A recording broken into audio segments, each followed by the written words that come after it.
Livro dos Juízes, capítulo 2, a partir do versículo 16, e nós leremos até o capítulo 3, versículo 7.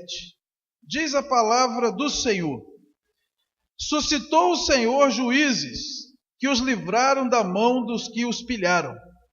Contudo, não obedeceram aos seus juízes, antes se prostituíram após outros deuses e os adoraram. Depressa se desviaram do caminho por onde andaram seus pais, na obediência dos mandamentos do Senhor, e não fizeram como eles. Quando o Senhor lhes suscitava juízes, o Senhor era com o juiz, e os livrava da mão dos seus inimigos, todos os dias daquele juiz.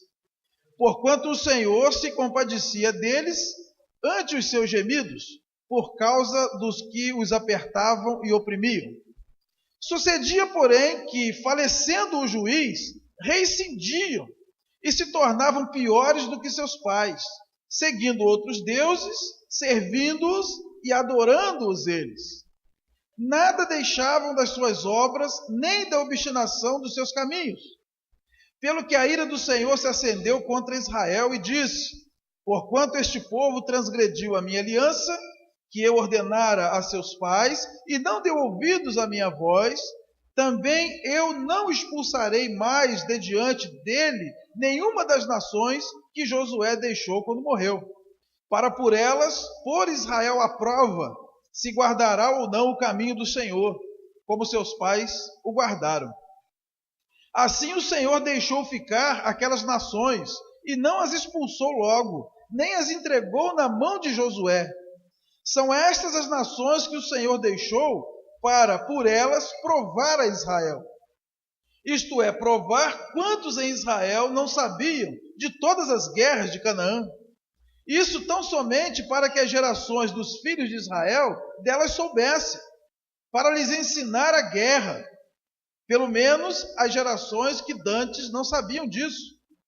5 príncipes dos filisteus, e todos os cananeus, e sidônios, e heveus que habitavam as montanhas do Líbano, desde o monte de Baal-Hermon até a entrada de Amate.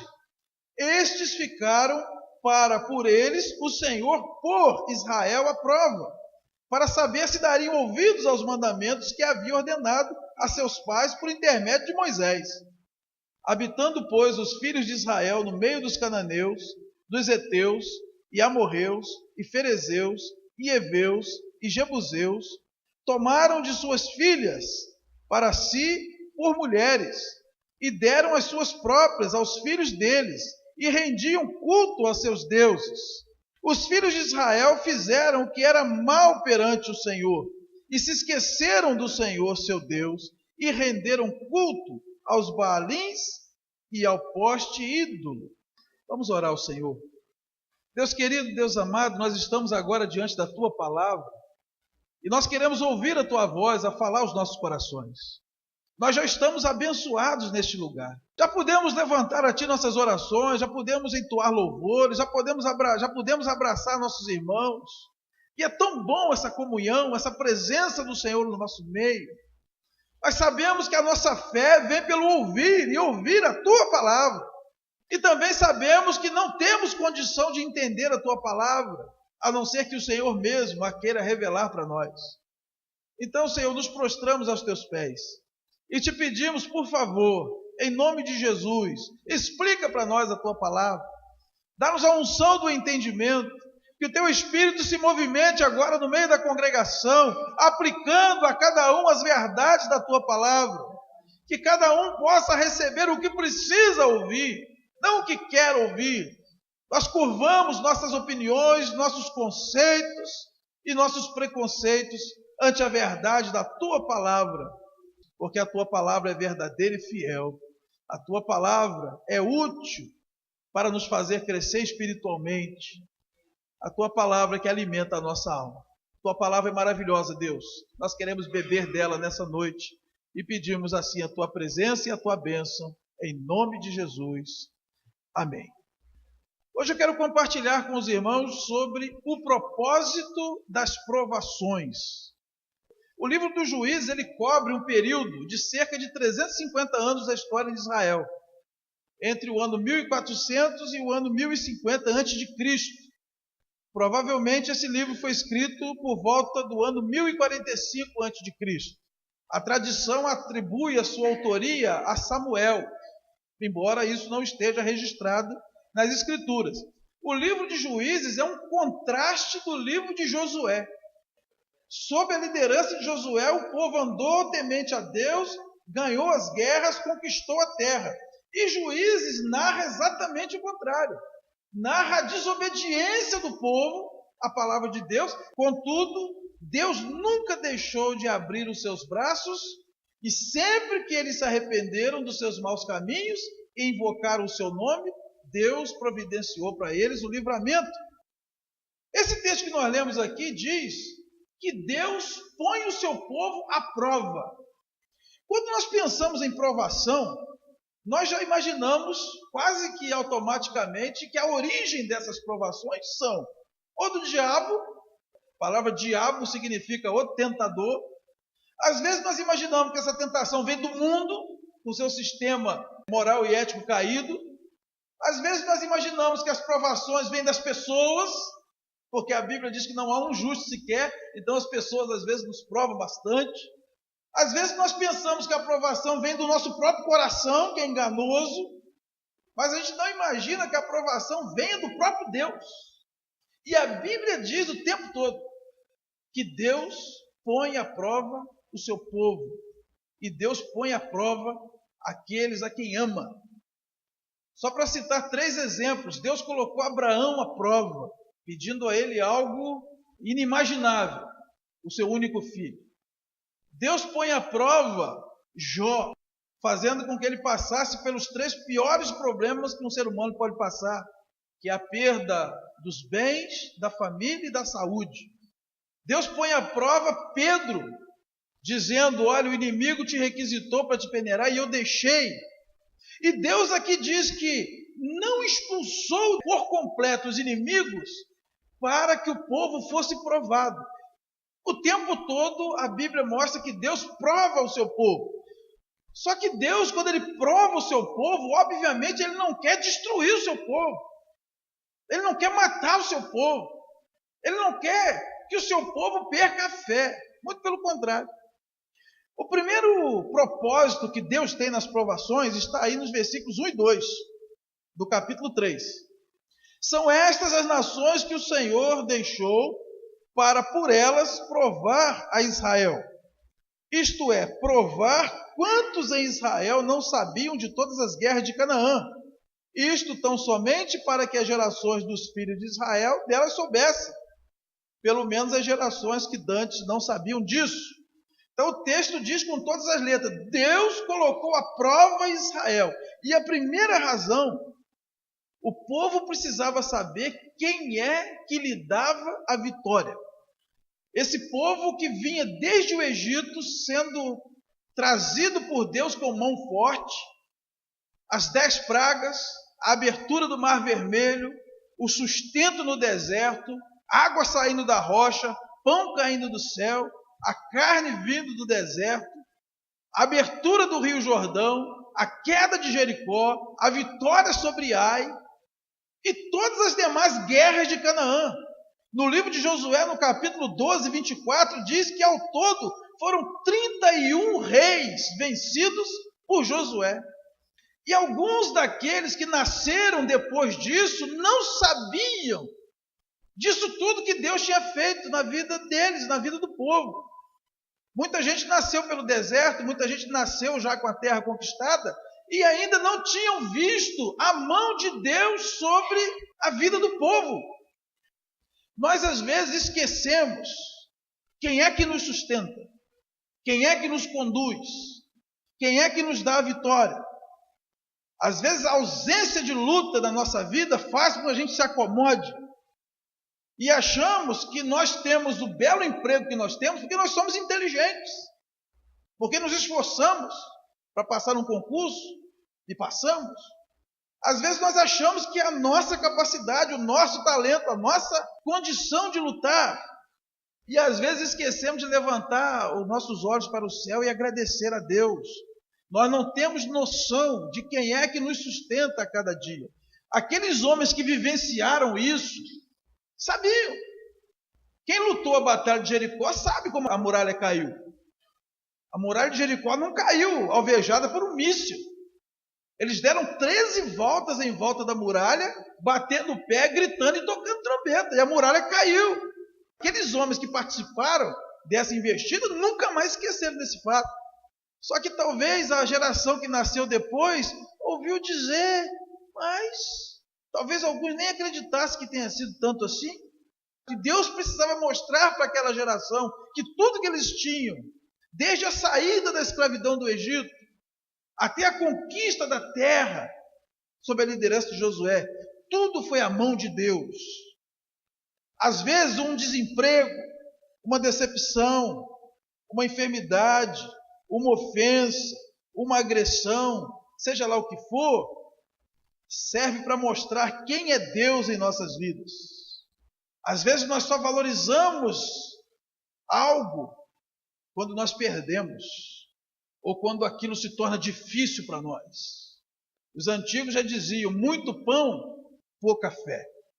Mas quando o pão é pouco, o joelho toca no chão. E as pessoas levantam os olhos para Deus e pedem socorro. Deus permitiu aquela prova, aqueles inimigos em volta, perturbando, toda hora fazendo guerra, para que o povo ali, aquela geração, soubesse que é Deus que dá a vitória para eles na guerra. Que eles estavam ali por causa da mão de Deus. E cada batalha que eles travavam contra esses inimigos, as gerações iam vendo, Deus é conosco, é Deus que nos dá a vitória, é Deus que está sempre à frente do exército do nosso povo. O livro de Jó fala disso o tempo todo. Lá em Jó, capítulo 19, versículo 25, é um dos versículos mais bonitos de toda a Bíblia. No meio de todo aquele inferno que Jó passou, que nós não desejamos para o nosso pior inimigo, Jó disse, eu sei que o meu Redentor vive e que por fim se levantará sobre a terra. E Jó falou isso no meio da provação, não foi depois que a provação acabou, não. E era essa crença que Jó tinha, porque ele sabia quem era o seu Deus. É que ele pôde declarar lá no capítulo 1, versículo 21, Deus deu e Deus tirou. Bendito seja o nome do Senhor. Ele tinha noção que todos os bens que ele tinha, era Deus que tinha dado. Ele tinha noção que a família que ele tinha, Deus tinha dado. Ele tinha noção que a saúde que ele tinha até então, Deus tinha dado. E depois que a tragédia vem, e ele perde tudo isso, a própria esposa, no momento de fraqueza, ela diz, amaldiçoa o teu Deus e morre. E ele diz, mulher, você está louca, você está falando como uma doida, nós temos recebido o bem de Deus até agora, como é que não podemos receber o mal? É Deus quem dá e é Deus quem tira. E em tudo isso, Jó não blasfemou contra Deus com a sua boca. Ele sabia quem é que lhe dava a vitória. Ele sabia quem era o seu Redentor. Por isso, ele podia enfrentar a prova e não ser destruído pela prova. E no final do seu livro, no capítulo 42, ele mesmo diz, eu conhecia Deus só de ouvir, mas agora os meus olhos o veem. Em outras palavras, ele disse, foi bom eu ter passado por tudo que eu passei, porque essa prova não me destruiu, ela me fortaleceu. Hoje eu tenho uma experiência com Deus muito maior do que eu tinha antes. Muitos de nós já falamos isso depois de vencer uma enfermidade. Muitos dizem aqui, foi bom eu ter ficado desempregado um tempo, que agora eu sei quem é que me sustenta. Muitos dizem aqui, foi bom eu ter tido essa decepção com determinada pessoa, porque agora eu sei em quem eu posso confiar e de quem eu posso esperar. Nós que conhecemos o Deus a quem servimos, nós sabemos que a prova que Ele nos manda é para o nosso bem. Segundo propósito da provação, está aí no versículo 2, entre parênteses, para lhes ensinar a guerra. Deus não expulsou os inimigos completamente. Deus deixou ali uma meia dúzia de inimigos ao redor de Israel, para que Israel fosse treinado na arte da guerra. Literalmente, Deus deixou aqueles povos ali pequenos em relação a todos os outros que tinham sido vencidos, para que, por meio de uma lutinha aqui, uma lutinha ali, o povo se mantivesse preparado para as grandes batalhas que enfrentaria no curso da sua história. Aqueles inimigos ao redor lhe serviram para o povo de Israel, como nós dizemos lá em Passa 3, como sparring, como aquele camarada que luta com o boxeador para treiná-lo. É o cara que apanha do boxeador para que o boxeador fique treinado e possa depois lutar e ganhar a luta. Porque nós esquecemos muito fácil da grande batalha em que nós estamos envolvidos. E se Deus não nos mandar uma boa quantidade de provação, nós vamos achar que a vida é só ganhar dinheiro, que a vida é passeio, que a vida é lazer, que a vida é fazer sexo. E a vida é muito mais do que isso.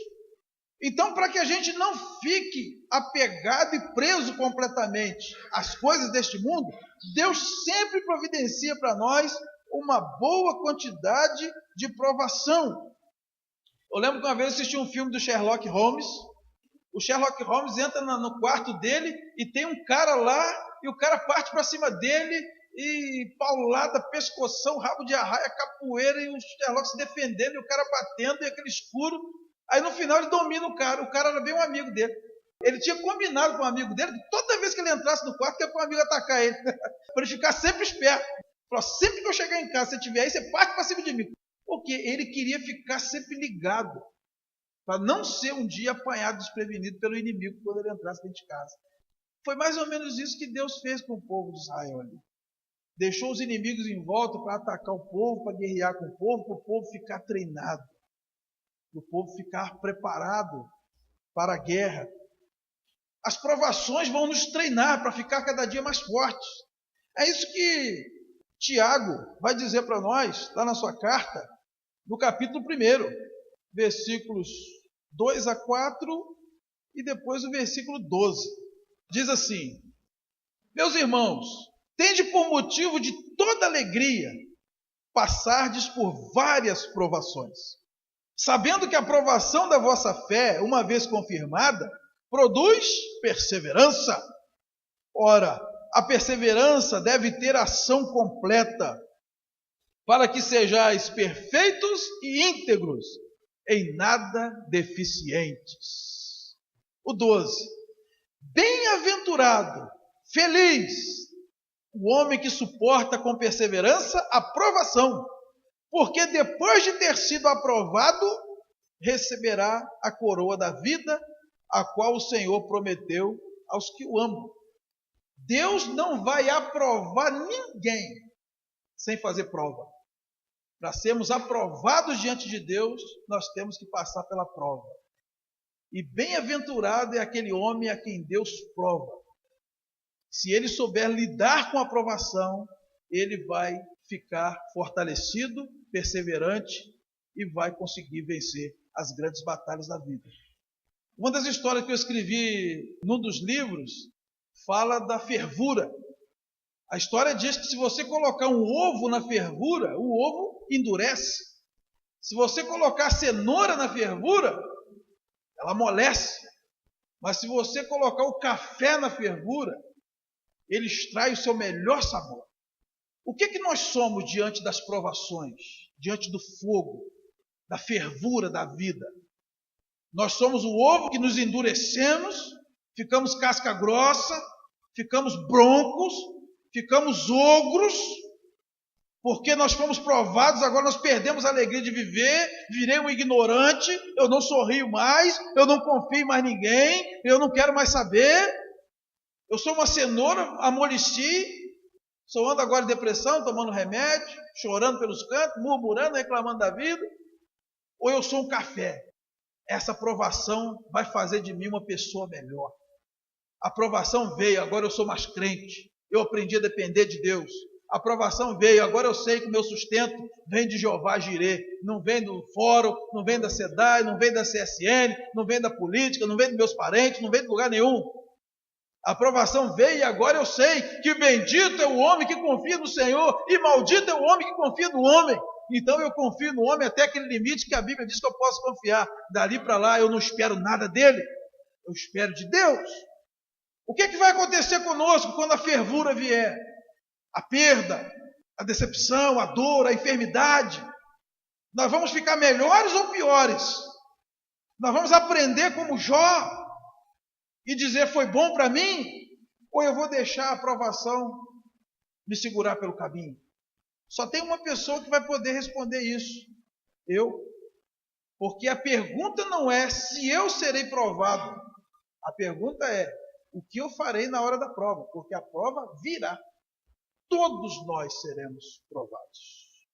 Então, quando o Senhor permite a presença daqueles inimigos ao redor do povo, Deus não queria que o povo ficasse acomodado. Deus permitia que eles atacassem para que o povo estivesse sempre manejando a espada, o escudo, treinando defesa, treinando ataque, treinando estratégia, para que o povo não ficasse molenga, para que não ficasse todo mundo barrigudo, frouxo, igual frango de granja. Quando viesse o inimigo atacar, ninguém sabia, né? Espada, o que é espada? Deus permitiu que houvesse sempre inimigos ao redor para que o povo fosse treinado na arte da guerra. Que bom se Deus permitisse que a gente sempre tivesse problema. Porque eu creio que todos nós aqui, na hora do problema, a gente ora muito mais. A gente é muito mais crente. A gente fala muito menos das pessoas. A gente vê muito menos os problemas da igreja. Quando a gente está passando luta, a gente quer lutar e vencer e pedir a Deus. Quando a nossa vida está uma boa, a gente começa a ver os problemas.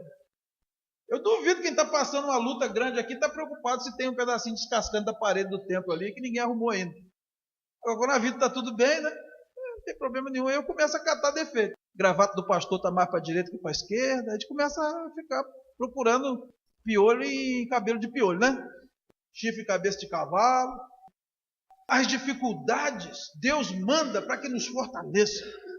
E feliz o homem que suporta com perseverança a aprovação, porque ele vai ser aprovado e vai receber a coroa naquele dia. Então, o primeiro objetivo de Deus em deixar a prova chegar ao seu povo é para que o povo saiba quem ele é e quem é que dá a vitória ao povo. O segundo propósito da aprovação é ensinar o povo a lutar e ser vencedor. O terceiro propósito de Deus ao mandar a aprovação para nós, dar ao seu povo a oportunidade de ser fiel. Olha o que está escrito aí no versículo 4. Juízes, capítulo 3, versículo 4. Estes ficaram para por eles o Senhor pôr Israel à prova, para saber se dariam ouvidos aos mandamentos que havia ordenado a seus pais por intermédio de Moisés. O Senhor deixou alguns povos ao redor para que o seu povo, vendo o errado, pudesse escolher o certo. Para que o povo não deixasse de errar simplesmente porque não tinha oportunidade de errar. Mas para que o seu povo, mesmo convivendo com o erro e andando no meio do erro, pudesse decidir ser fiel a Deus em todos os seus mandamentos. E aqui o texto diz que foi uma tragédia, né? Porque o povo não se mostrou fiel a Deus. Ao invés do povo de Deus influenciar esses povos é que influenciaram o povo de Deus. Versículos 5 a 7. Habitando, pois, os filhos de Israel no meio dos cananeus e dos heteus e amorreus e ferezeus e heveus e jebuseus, tomaram de suas filhas para si por mulheres e deram as suas próprias aos filhos deles e rendiam culto aos seus deuses. Os filhos de Israel fizeram o que era mal perante o Senhor e se esqueceram do Senhor seu Deus e renderam culto aos balins e aos postes ídolos. Olha só, ao invés do povo de Deus, do Deus vivo e verdadeiro, levar Deus para ser adorado por aqueles povos, o povo de Deus se curvou diante do Deus daqueles povos. Aí você fala, mas por que Deus fez assim então? Por que Deus deixou aqueles inimigos ali? Porque ele sabia que o povo ia acabar pecando ali no meio daqueles povos. Deus não fez pelo mesmo motivo que Jesus orou por nós, irmãos. Não peço que os tires do mundo, mas sim que os guardes do mal. Deus não quer que a gente fique sem pecar simplesmente porque não tem oportunidade de pecar. Deus quer que a gente enfrente a provação e vença a provação. Isso foi assim desde o começo. Quando nós lemos em Gênesis capítulo 2, versículos 16 e 17, está escrito lá que Deus colocou uma árvore no meio do jardim, a árvore do conhecimento do bem e do mal. E Deus disse para o homem: de todas as árvores vocês podem comer, dessa aí não. Por que Deus fez isso? Para que essa árvore no meio do jardim? Para que Deus foi falar isso para o homem? Não come daquela ali não, gente. Já podia comer de todos, para que não deixou comer daquela ali também? Ou se não podia comer, para que botou ali? Aquela árvore era prova de fé, de amor e de fidelidade que Deus deixou ao homem. Cada vez que o homem passava diante daquela árvore e dizia assim: não pode comer, porque o nosso Deus falou que não pode. Mas ela estava ali. A possibilidade do pecado estava ali. A possibilidade do erro estava ali. Justamente para que o homem pudesse escolher fazer o certo. Cada vez que o homem passava e não comia, ele estava agradando a Deus. Porque Deus não quis que fôssemos bonequinhos programados para obedecê-lo. No plano perfeito de Deus, para sermos a sua imagem e semelhança, nós precisamos ter liberdade. Precisamos ter escolha. E o mal está ali.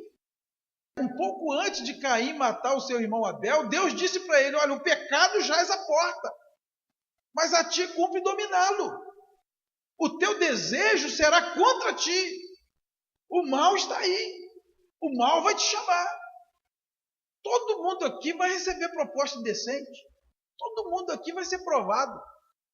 Dinheiro, mulher, maracutaia, mutreta, caixa 2, propina. Todo mundo aqui vai ter oportunidade de errar. Deus permite com que essas coisas fiquem ao nosso redor exatamente para que a gente possa demonstrar a Ele a nossa fidelidade. Agora, o que eu faço quando o mal bate à minha porta? O que eu faço quando o meu inimigo me chama para adorar os Baalins?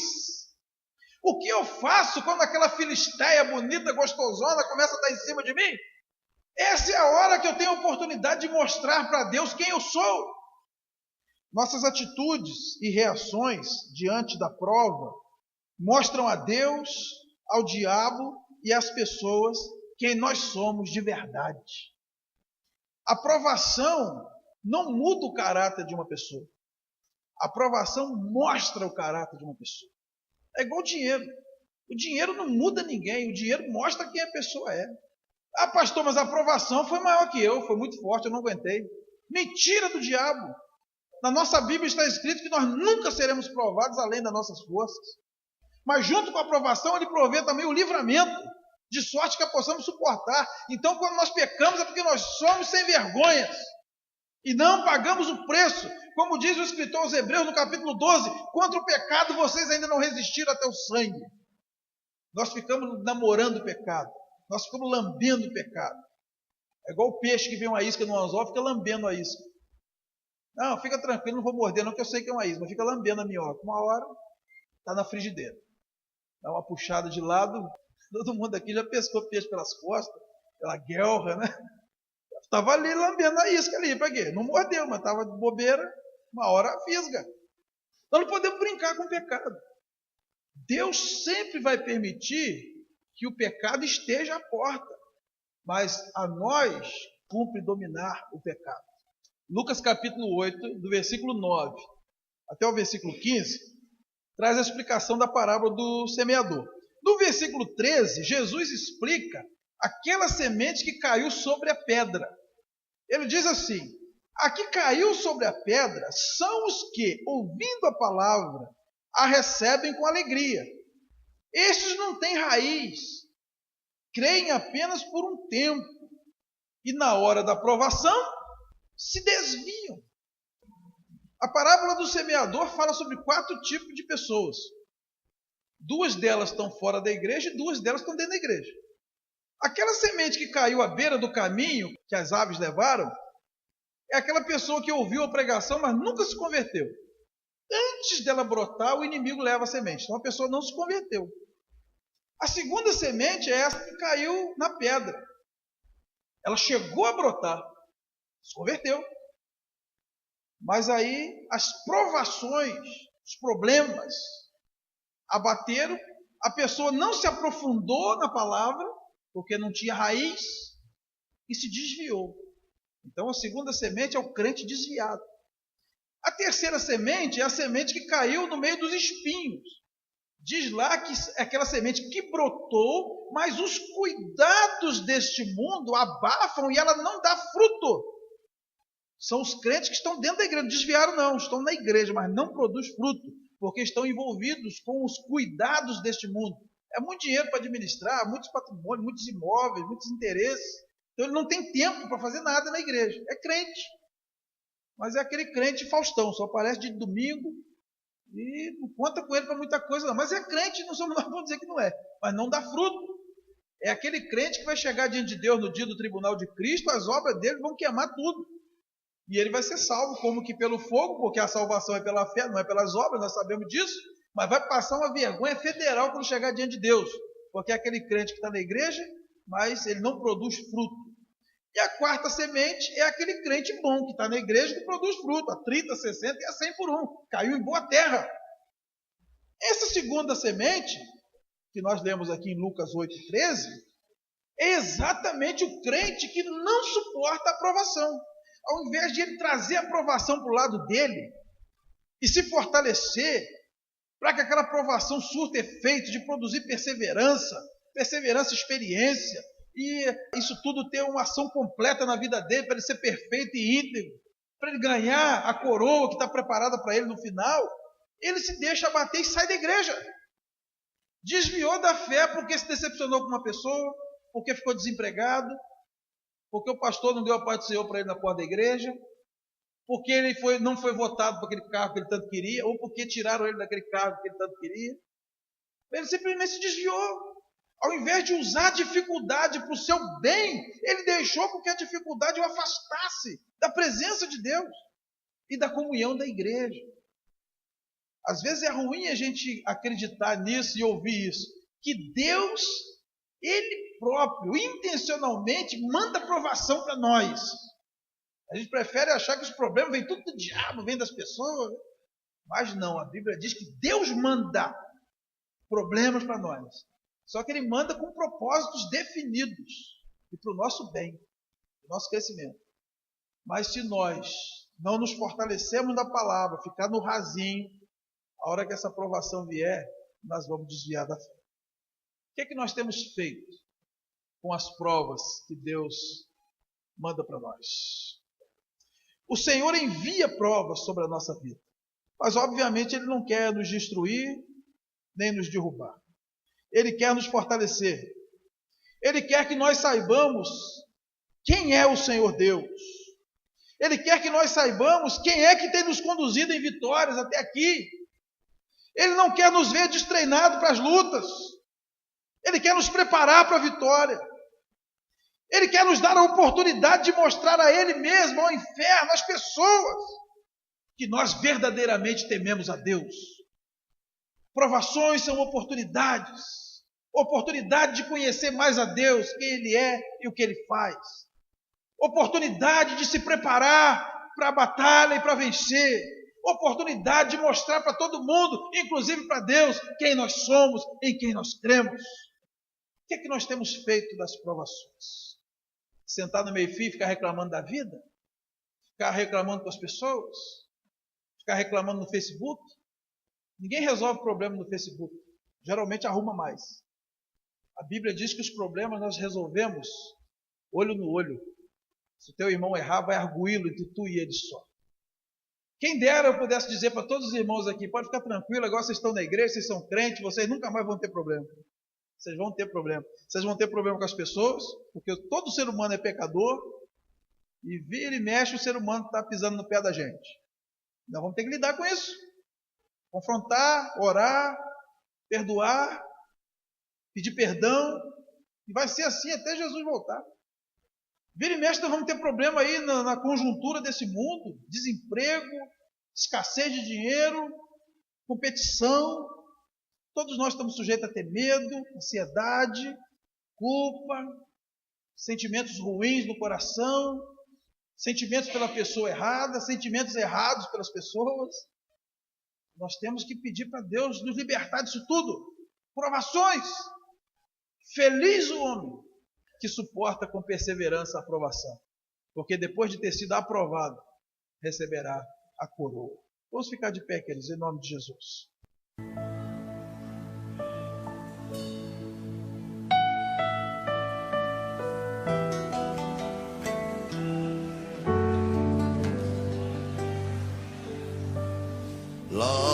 Lord, a minha vida é do Mestre, meu coração é do meu Mestre,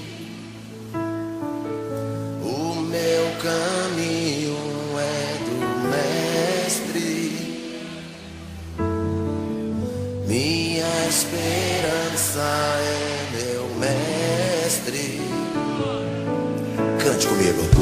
A minha vida é do Mestre, meu coração é do meu Mestre, o meu caminho é do Mestre, minha esperança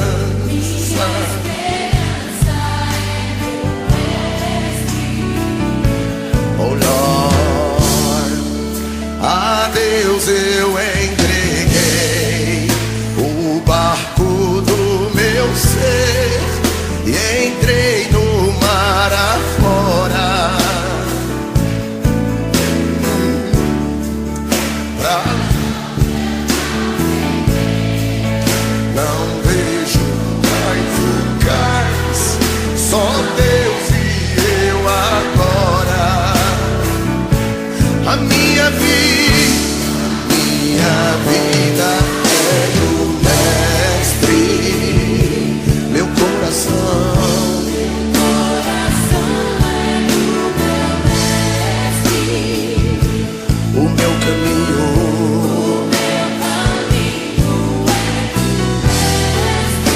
minha esperança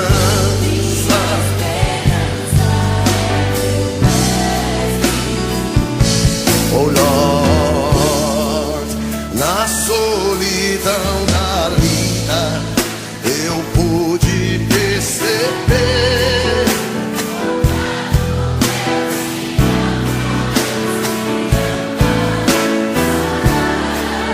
as ondas grandes vêm tentando me arrastar pra longe da presença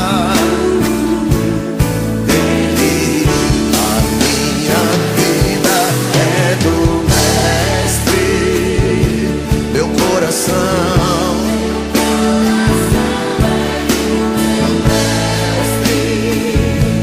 o meu caminho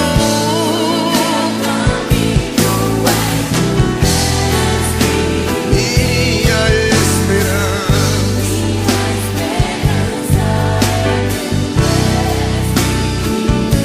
oh Lord.